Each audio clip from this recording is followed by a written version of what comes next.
The common image of the American frontier is etched in the popular imagination: a solitary cowboy, a grizzled outlaw, or a lone sheriff.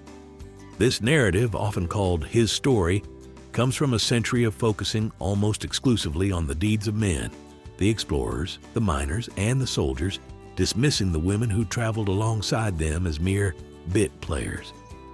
But what if I told you that the true foundation of the American West was not the rifle of the frontiersman, but the unwilling sacrifice of the pioneer woman?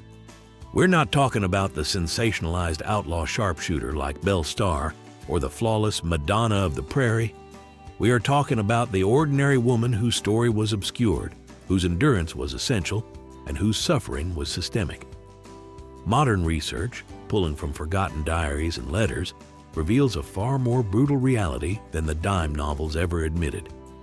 Today, we will uncover the true cost of westward expansion, a cost paid in isolation, disease, and the systematic destruction of women's legal rights. We will examine the deadly crucible of the trail, the soul-crushing isolation of the homestead, and the codified violence that stripped non-white women of all legal standing. This is the story of the women who didn't choose the frontier, but who were forced to become its very foundation. Part 1. The Unwilling Journey and the Invisible Killers. The brutality of the Wild West for white pioneer women began not on the trail itself, but in a profound lack of agency over their own fate. Analysis of pioneer diaries reveals a striking, heartbreaking pattern. The vast majority of women expressed no personal desire to abandon their established homes, their families, and their communities back east. The decision to migrate west was overwhelmingly made by the husband, and women, bound by the legal and social doctrines of the era, had no choice but to follow. This forced relocation, often undertaken with deep apprehension and resentment, established a cruel psychological foundation for the years of hardship that followed. Once on the road, the Wild West's true menace was not the romanticized threat of the gunfight or conflict, but an invisible enemy that stalked the migration routes. The trails to the west, the Oregon, California, and Mormon trails, earned the morbid nickname of the nation's longest graveyard. The statistics confirm this lethal reality. Nearly 1 in 10 immigrants who began the journey did not survive. The principal causes of death along the trails between 1841 and 1869 were overwhelmingly disease, accidents, and drowning. The environment, compounded by poor sanitation, transformed the mass migration routes into viral and bacterial minefields. Cholera and typhoid fever were the most deadly killers. Cholera, in particular, was an agonizing, rapid plague with mortality rates that frequently reached 20% or higher of the infected population. The speed with which it killed was arguably its most terrifying feature. An individual could appear healthy in the morning, suffer crippling cramps and diarrhea by noon, and be dead of extreme dehydration by nightfall. The pioneers were fighting an unknown, unstoppable enemy because the scientific community did not even lend credibility to the germ theory of disease until Louis Pasteur's work in 1861. This high rate of disease was not a random external threat. It was a predictable, large-scale public health crisis resulting from moving massive populations across vast distances without sanitation and minimal medical resources. Beyond mass epidemics, the daily work of pioneer women placed them in constant, unrelenting physical danger. Their labor extended far beyond traditional Eastern expectations. They were required to drive teams of oxen, maintain equipment, gather fuel, often dried weeds or buffalo chips, milk cows, and cook meals. Accidents were common. A major, often overlooked, cause of death for both children and adults was falling off a wagon and being run over by the heavy wheels. This relentless routine, combined with treacherous geography like crossing raging rivers and climbing mountainsides, lowered resistance to disease and increased the probability of fatal accidents. The physical exhaustion inherent in a woman's constant and essential labor was a key part of the trail's systemic brutality. Part 2. The Deadly Calculus of Reproduction. For women across the 18th and 19th centuries, childbirth was already the leading cause of death. On the migratory trails, the hostile conditions and utter lack of medical support multiplied this already terrifying risk. A staggering 1 in 5 women on the westward trail was either pregnant or gave birth during the 8-month journey. These expectant mothers endured intense physical stress, riding in constantly jolting wagons, walking for miles, facing extreme weather, all while caring for other small children. Back east, a woman experiencing pregnancy would often adopt a self-perception of frailty, which justified receiving substantial rest and support. But the harsh reality of the West made this kind of rest untenable. The scarcity and lack of experience among doctors and midwives meant women often had to gird for the possibility that there would be no support at all during birth.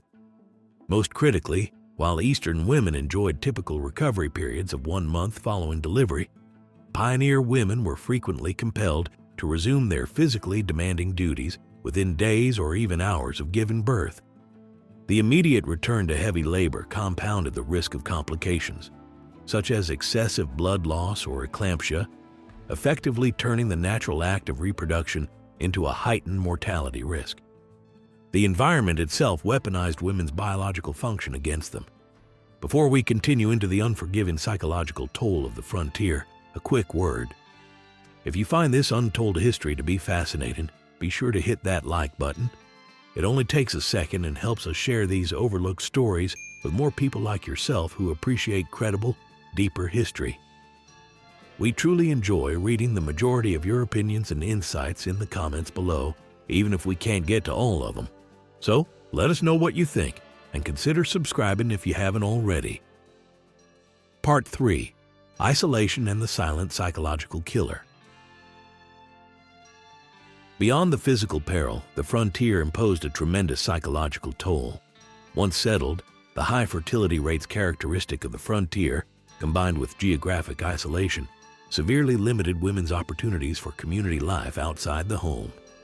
The social ideal of true womanhood dictated that women should be the angels of the home, a role that, in the frontier context, confined them to remote cabins and sod houses.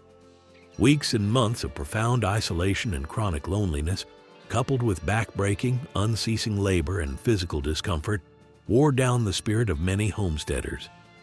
This psychological strain led to a phenomenon that modern researchers would categorize as clinical depression, sometimes driving women literally to the brink of a mental collapse. The critical factor in this psychological breakdown was the devastating loss of community. Eastern women depended heavily on female kin networks, domestic help, and established social structures for emotional support during challenging times. When these vital support systems vanished in the West, women were left without recourse, becoming inconsolable under the pressure of maintaining a household and family alone.